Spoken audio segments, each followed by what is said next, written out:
Listen, my mom says. I've learned that when she says this word, you should, in fact, do the exact opposite. Listen means a lecture is coming, whether you like it or not. And steadfast ignoring is usually the best course of action. Your father and I work very hard to be able to afford nice trips like this, Mom continues. And the very least you could do is blah, blah, blah, blah, blah. Yes, I know they work hard. My mom's a lawyer.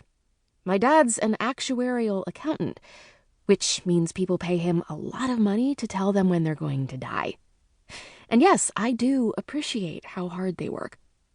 But I'm not the one who wanted to take a stupid cruise to Bermuda in the first place. I would have been happy to stay home and hang out with Luke for spring break, which would have been, I don't know, free. Then I wouldn't be stuck waiting in the arrival lounge, which smells of body odor and perfume, watching my annoying, though admittedly cute, toddler brother, while passengers scavenge the cheese and cracker tables like they've never seen food before. Okay? My mom asks, sounding irked. Which means the lecture must be over. Okay, I answer, even though I'm not entirely sure what she just said. But it seems to appease her, because she huffs out a thank you, and then stomps off to the reception desk to join my father, who's having an intense discussion about his lactose intolerance with the chef. My brother, Trey, tries to escape the minute she turns her back, as usual, and I snatch him by the shirt that's stained with ketchup from the plane. Midway through the trip, he somehow found a handful of ketchup pouches. Our seat looked like a crime scene, and the stewardess smiled and said, "No worries," but swore not that softly under her breath on her way to get more napkins. "Go!" Trey complains, straining against my clutch like a puppy on a leash. He doesn't say that much, but when he does, it's with spirit. "Go!"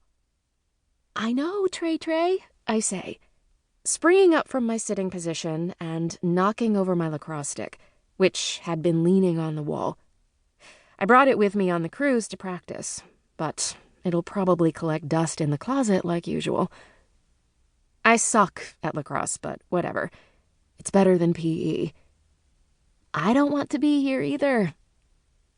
I tousle his caramel-colored, curly, soft hair, and he gives me a look and puffs out his cheeks. The cheek puff is a definite precursor to a full-blown meltdown, which we do not want. I glance over at my parents, who are gesticulating madly to a man in an apron. Though I wouldn't think lactose intolerance would be that difficult to describe. Trey's breathing elevates and his cheeks flush, which means we are approaching throw-yourself-on-the-floor tantrum stage. I bend down, stretching the bruise from where I tripped over Ursula, this Amazon of a ninth grader who swears she was just defending the crease, but knocked out my breath nonetheless. "You want a lollipop?" I ask. His crestfallen expression perks right up, and he gives me an excited nod. "Is that a yes?" I ask, since the speech therapist told us to push him to use his words. He nods again, probably thinking I must be an idiot. What did you not understand about my nodding? His cheeks start to puff again.